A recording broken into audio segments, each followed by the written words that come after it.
Hello friends, ఇవి పనస గింజలు చూసారు కదా. ఇవాళ మీకు ఈ పనసకాయను ఇలా వలిచేసాము. ఇదంతా పచ్చికాయ అనమాట. చూసారు కదా ఫ్రెండ్స్, గింజల్ని పక్కకు తీసేసాము. ఇవి ఇలా కట్ చేసుకోవాలి సన్నగా, ఓకేనా. చూడండి, పచ్చిగా ఉంటాయి. ఇవి తినేదానికి వీలుగా లేదు, తింటుంటే చప్పగా ఉందన్నమాట. అందుకని కర్రీ చేశాను. దీంతో బాగుంది ఫ్రెండ్స్ కర్రీ.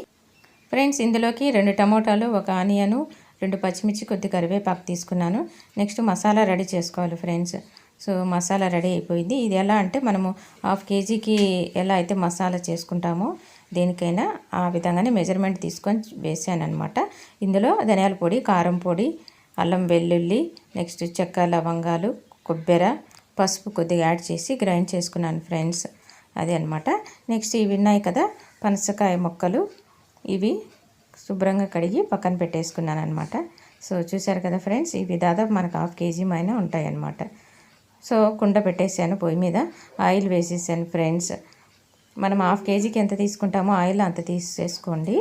నెక్స్ట్ ఇందులో మనం కట్ చేసి పెట్టుకున్న ఉన్నాయి కదా ఆనియన్, పచ్చిమిర్చి, కరివేపాకు వేసేస్తున్నాను అనమాట.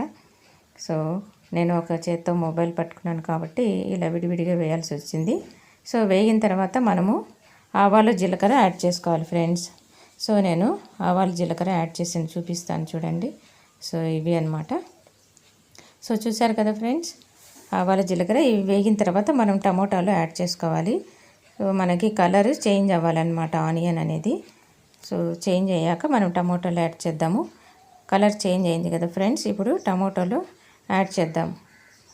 టమోటాలు మనకి మగ్గాలన్నమాట ఆయిల్లోనే. సో ఇవి త్వరగా వేగడానికి కొద్దిగా సాల్ట్ యాడ్ చేస్తున్నాను. సాల్ట్ యాడ్ చేసి కలిపెడతాం ఫ్రెండ్స్. సో ఇవి మగ్గాలి, కాసేపు మగ్గాలంటే, త్వరగా మగ్గాలంటే మూత పెట్టేద్దాము.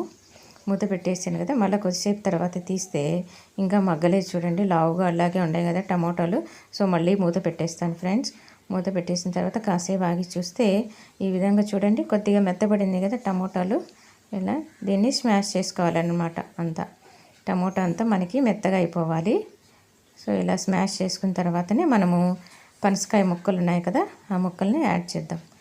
ఎంతకన్నా ముందు మసాలా యాడ్ చేసుకోవాలి. సో ఈ మసాలా వేగాలి అనమాట. మనకి పచ్చివాసన, అల్లము, వెల్లుల్లి ఉంది కాబట్టి ఇవి పచ్చివాసన పోయిన వరకు వేగిన తర్వాత ఇలా ఆయిల్ పైకి తేలుతుంది. సో వేగినట్టు మసాలా మనము ఇప్పుడు పనసకాయ ముక్కలు యాడ్ చేద్దాం. ఇవి కాసేపు కలియబెట్టాలి. యాడ్ చేసిన తర్వాత సో మనకి మసాలానే పసుపు వేసాం కాబట్టి సరిపోతుంది ఫ్రెండ్స్, మళ్ళీ యాడ్ చేయాల్సిన అవసరం ఉండదు. సో ఇవి ఇలా కలియబెట్టాలి. మనం ఇలా కలియబెట్టి కాసేపు తర్వాత మూత పెట్టేద్దాం ఫ్రెండ్స్. సో ఇప్పుడు మూత పెట్టేద్దాము కాసేపు. మనకి మళ్ళీ తర్వాత కొద్దిసేపు తర్వాత తీస్తే ఈ విధంగా ఉంది. సో ఇంకా మనము వాటర్ యాడ్ చేసుకుందాము. ఇవి ఉడకాలి కాబట్టి ఉడికేదానికి 2 గ్లాసులు వాటర్ వేస్తున్నాను ఫ్రెండ్స్. మళ్ళీ తగినంత సాల్ట్ కొద్దిగానే వేసాం కదా, సో మనం మళ్ళీ కొద్దిగా సాల్ట్ యాడ్ చేసుకుందాము. 2 గ్లాసుల నీళ్లు పోసాను నేను ఇవి ఉడకాలని. సో సాల్ట్ కొద్దిగా యాడ్ చేసేసి మూత పెట్టేద్దాం. మంట హైలో పెట్టేసి మూత పెట్టేద్దాం ఫ్రెండ్స్. సో కాసేపటి తర్వాత మూత తీసాను. సో ఇప్పుడు మనము చూద్దాము ఎలా ఉడికిందో లేదో అనేది చూద్దాం ఫ్రెండ్స్. సో చూడండి, కొద్దిగా నాకు మధ్యలో వైట్గా కనిపిస్తుంది. చుట్టూతో అయితే కాయకి ఉడికింది కానీ మధ్యలో వైట్గా ఉంది కాబట్టి కొద్దిగా వాటర్ యాడ్ చేసుకొని కొద్దిగా సాల్ట్ యాడ్ చేసుకొని మళ్ళీ హైలో పెట్టేస్తాను మంటను. ఓకే ఫ్రెండ్స్, మనము ఉడకనిద్దాము. ఇవి ఉడికిన తర్వాత మనం స్టవ్ ఆఫ్ చేసుకోవాలి. సో బాగా నీళ్ళు అన్నీ ఇంకిపోయాయి. మనకి పులుసు చూడండి, కాయ చూడండి. సో మనకి వైట్గా ఏం లేదు. సో ఉడికిపోయిందనమాట. ఇక స్టవ్ ఆఫ్ చేసుకోవడమే. పులుసు అంటారా, పులుసు ఈ మాత్రం కావాలి మనకి, ఎందుకంటే చపాతీలు కాబట్టి. సో అది ఫ్రెండ్స్, సూపర్ అంటే సూపర్గా ఉంది కూర. చపాతీలోకి వేసుకొని తిన్నామన్నమాట. సో ఫస్ట్ టైం చేశాను, సూపర్గా వచ్చింది, బాగుంది ఫ్రెండ్స్. మీరు కూడా ట్రై చేయండి, మంచిది కదా పనసకాయ. సో మీరు కూడా ట్రై చేయండి.